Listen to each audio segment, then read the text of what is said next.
So, it's really nice to meet you. I am excited to speak at this forum. I'm excited to talk to all of you about well-being and resilience and why this matters within software engineering beyond the maintainability of your code, but your well-being and resilience.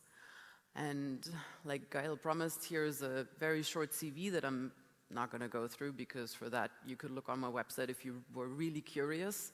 I worked at a couple of different universities and my research is in sustainability and well-being. This slide is only here to tell you I've done my homework for being able to stand up here and talk to you. So, my motivation instead is, I was reading this study by Jarbo. It's not one of our academic peer-reviewed studies. On the other hand, it did have more than 20,000 responses to their survey. So I like to start with that one simply because the numbers are big enough to make us really think. 2 out of 5 tech workers are at a high risk of burnout. That ain't so great. 42% are considering quitting within the next 6 months. We have a bit higher risk in women than in men, and 62% feel emotionally and physically drained. Birgit, you're starting us off heavy. I know, it's gonna get worse, but only for this one slide, I promise. This is the only medical slide. That's a lie, there's 2. This is my first of 2 medical slides. It shows your parasympathetic nervous system. You have this big nerve here called the vagus nerve, and on top of your kidneys, you have the adrenal glands sitting. And in a stressful situation, you wake up on a Monday morning, you do your thing, you sit down at your computer, you open your email inbox, 27 new messages, urgent! Stressful situation. So you get some adrenaline in your body, at the brain barrier, that changes the name into epinephrine, and at the amygdala, part of our brain, it compares, before it stores anything into memory, it compares, what does this stress feel like? Is this something familiar or is this something new we need to learn? Oh, it's very familiar. It's like every other Monday morning for the last 4 months because upcoming project due date. So we fly or fight or freeze. Now, usually, we need a certain amount of stress to motivate us to do something in life. Otherwise, we'd all be happy couch potatoes.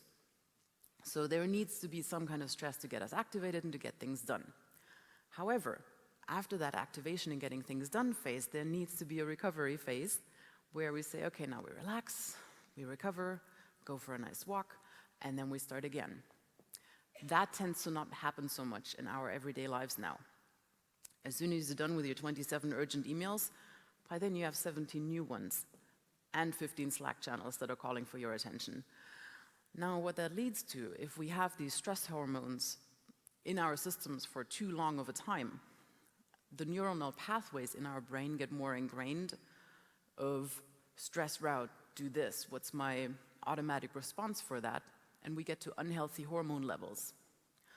So if we have too much cortisol in our bodies, the stress hormone, for too long, we age prematurely, we sleep less, we have a lot of risk of certain diseases, we get worse in our memory. Birgit, you're talking to developers, come on, what does it matter to our work? Well, do you have your best ideas under stress? Do you make less mistakes under stress? And do you take your best decisions under stress? I certainly don't, and most of us don't. Except if we're trained for like a Navy SEALs team that is trained to operate under high amounts of stress, we usually perform less well, especially over an extended period of time. Plus, it makes us literally stupid. Our cognitive abilities go down, our memory goes down. We're not very useful after extended periods of stress. Now, the good news, we can fix it.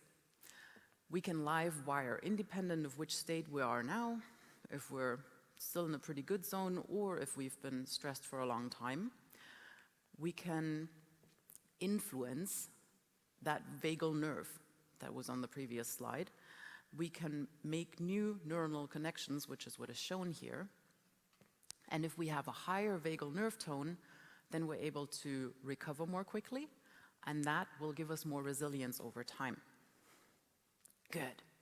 The benefits of that, here's the second medical slide, is that we have more concentration and cognition, we have better creativity, we may be more productive, and it enhances our connection with each other and provides better communication.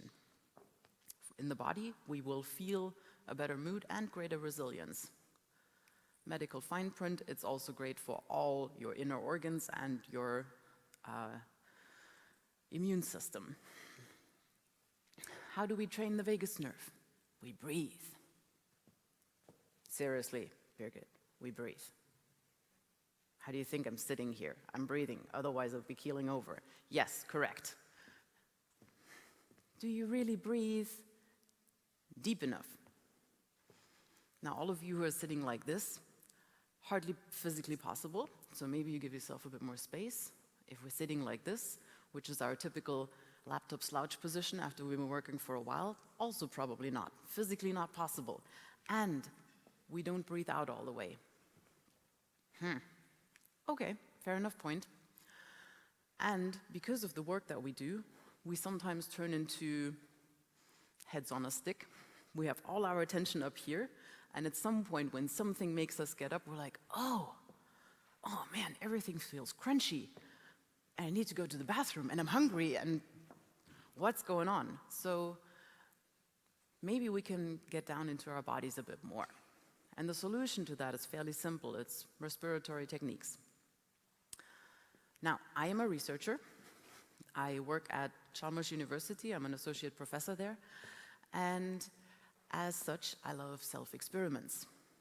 Don't believe any of the empirical data I tell you here without feeling an actual effect in your body. So I would like to invite you to try out one of these breathing techniques. Are you up for that? May I have your permission to guide you? Good, thank you. So, it's a very simple breathing technique. Before you close your eyes, let me watch me demo. Also, if you don't feel comfortable closing your eyes, you can lower your gaze, that's sufficient. So, to show you better, I'm putting my hands on my body, you don't have to. The first inhale goes into the belly, second inhale goes into the chest, and then we exhale. 2 inhales, how does that make sense? Who of you has kids at home?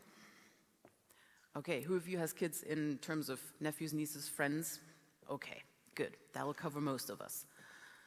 When you've ever seen a kid calm themselves down after a big tantrum, they were like all over the place over something, and then at the very end they go like, oh, that feels really good. This is called a physiological sigh, and it's the proven quickest way to relax our nervous system. Kids know that because they're completely embodied. At some point we're too much in our heads and we forget, so therefore this is the reminder. And this breathing technique imitates that. So I want to invite you to do that with me for 7 breaths. Now you can lower your gaze. Why? Because we want the focus inward so you're not so distracted by everything else that's going on.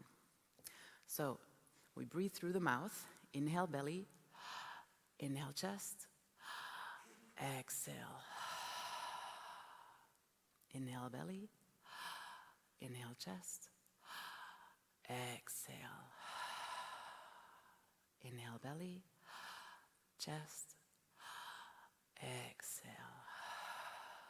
Number 4, belly, chest, exhale.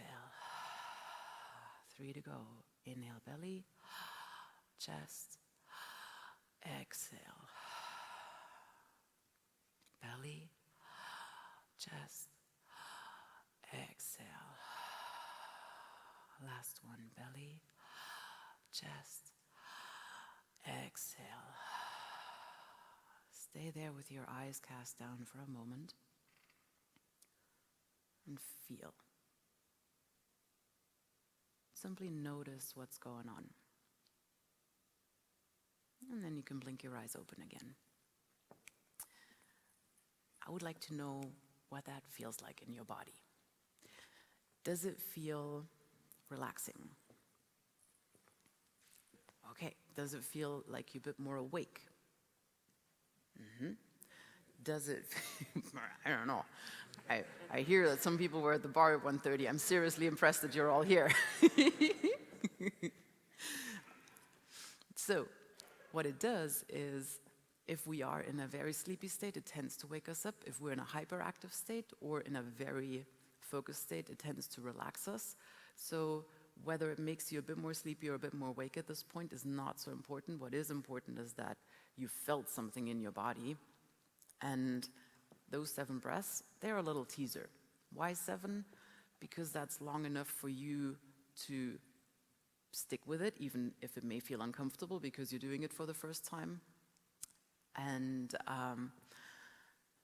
it gives you a little idea. It's also sometimes uncomfortable to start breathing through the mouth. Reason for that is, please breathe through the nose for the rest of the time. The mouth is because it's easier to go deep into the belly if you're not used to it, and it's easier to let go of your thinking mind. Now, could you imagine this could possibly be useful for doing throughout the day, short periods? Yes, good. Confirmed by, I had at least one person nodding in the audience, that's a good start. So we have done some empirical studies on that, to do that in longer sessions as well. Sessions of an hour each, and it showed that over the period of 3 months where we did this, personal well-being went up, physical resilience went up, positive thinking went up, and even some notions about their creativity and productivity. However, we don't only want to take care of the physical body. There are some other pieces that are the other side of well-being. So the physical piece, let's make this as normal as brushing our teeth. Brushing our teeth and going to the dentist twice a year is normal. Doing your meditation every morning or your breathing techniques and seeing a psychologist twice a year still gets you a raised eyebrow by many people. Why? Not sure. Physical health, psychological health, emotional health, mental health, they seem like they go together. For some reason, we differentiate them artificially, and when one still tends to have a stigma for some people, which I'm trying to get rid of. So, if you walk away from this talk saying, I think doing breathing exercises could become as normal for me as brushing my teeth, yes, major success for me, and I will ask about it if I get a chance. So, now for the mental piece, because we're all pretty good thinkers, otherwise we wouldn't be here. Therefore, let me give you some tools where you can use your wonderful mind to maybe also get you in a better place. First tool is gratitude. How it works, energy goes where your focus goes. Which means, if I complain to my friend about all the things that are wrong in my life every day, I'm gonna be in a pretty bad place. I might also eventually lose that friend. If I put my focus on some of the things that are good in my life, those are going to amplify. My awareness of those is going to amplify, and research over many years has shown that not only individual life experience, but also life circumstances become better by that focus. So, in order to drive that point home, I want you to think of one thing right now that happened this morning before you walked into this forum that you can be grateful for. And I want you to come back to that moment and feel it. Maybe it was your first sip of that really good coffee. I had a really nice espresso this morning. Maybe it was taking that shower after you rolled out of bed. Maybe it was taking that first deep breath. Something that you can pull back the physical memory of it into your body. And then do that every morning when you get up. Find one thing to be grateful for, or do it every evening when you go to sleep. Second one, calendar blocks for the things that really matter. So, I want you to think of that one thing that you currently don't have time for doing. What's the one thing that you keep pushing back from week to week? Where you're like, that's really important to me, I'm gonna get that done. Is it writing that book? Is it preparing that talk? Is it finally writing the documentation for that piece of code that you came up with that was really cool, and you just haven't found the time to write a proper explanation of the algorithm beyond the line-by-line code documentation? That may or may not be enough depending on your code documentation. Let's not get into that. You're more expert on that than me. So that one task that you've been postponing is really important, other things are more urgent. Yeah, so we can fill our life with the urgent things, or we can put a calendar block in there and say, this is as important as the commitments with other people, this commitment that I have with myself. I used to run part of my work life, or a large part of my work life, based off of my email inbox as my list of to-dos. The trouble with that is, my email inbox is a very convenient way of organizing other people's priorities. So where is that discrepancy? So again, invitation number 2, to bring that one home. What's the one thing that you've been not treating as an actual priority, even though internally you feel it wants to be a priority?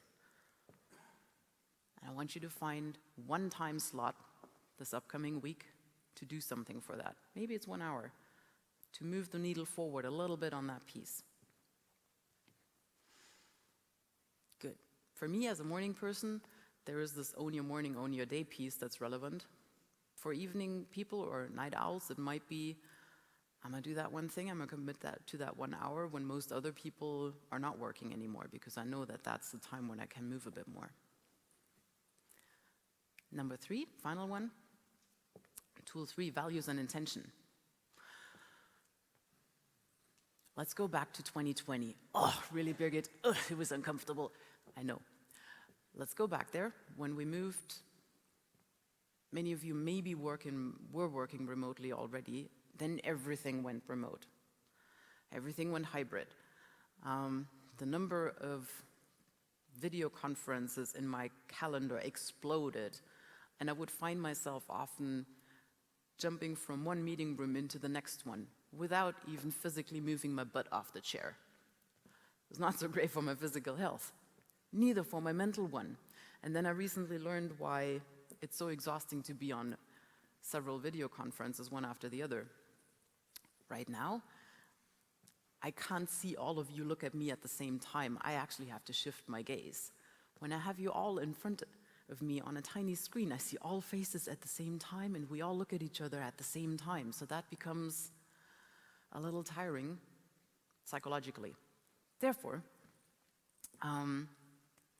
shifting between meetings has become a really important focus for me to transition. Who of you has ever seen 2 ducks or swans or geese get in a fight in a park when you were walking, and then after that walk away from each other? If not, Stuttgart has a very nice park. Even Ludwigsburg here has a very nice park around the corner where there are some ducks. So they really get into each other, and then at the end of it, they walk away, and what do? They They ruffle their feathers. They go something like this. I look very professional right now, huh? So they do a shake-off to get that tension from the fight out of their bodies. Now, if I just walked out of a really stressful meeting with some intense conversations, and I know I get to go to my next meeting, I don't want to bring that energy from that really intense discussion into that next meeting. So what do I do in between? Exactly that. So I want to invite you to stand up for 30 seconds right now. Humor me. Bring it on, bring it on, bring it on. I know you can do it. And then give it a good shake with me. It's up to you whether you want to bounce in place or whether you want to shake everything like this. It's up to you. Thank you, thank you, thank you for playing along. Are you realizing now that 30 seconds is a really long time? And I'm not even counting. I think we're at 20. Good. Give it 5 more seconds. You got this, you got this, you got this. 4, 3, 2, 1. Thank you. You may take a seat.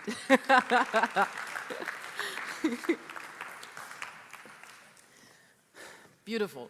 So that's the first piece. The second piece is, what's my intention for that next thing? So that was the shaking off part, and now the next thing is, where am I going next? Who am I seeing? And why do I want to show up with these people? And remembering that with one big in-breath, you're like, oh yeah, get on the same page about that feature. Good. Then you're on point. And then you're going to move through your day with a lot more ease. And with that, I hope that these tools are something that you can stick in your pocket. The breathing, the the values and intentions, the blocks in the calendar, and what was the fourth one? Gratitude. Thank you. Yes, so those 4, stick them in your pocket. And here's a couple of people that have helped with this research. Up there is a TEDx talk that I've done where I connect the sustainability design a little bit more with the well-being, in case you're interested. And my lovely PhD student, Christy, she is running a survey on well-being at work at the moment, and I would be eternally grateful if you would all choose to participate. So take out your favorite Tamagotchi and take down that QR code. That would be tremendously helpful for us, and thank you so much for considering. It's a short survey, I promise. And I'm super curious to hear what questions you have. Thank you. Thank you very much.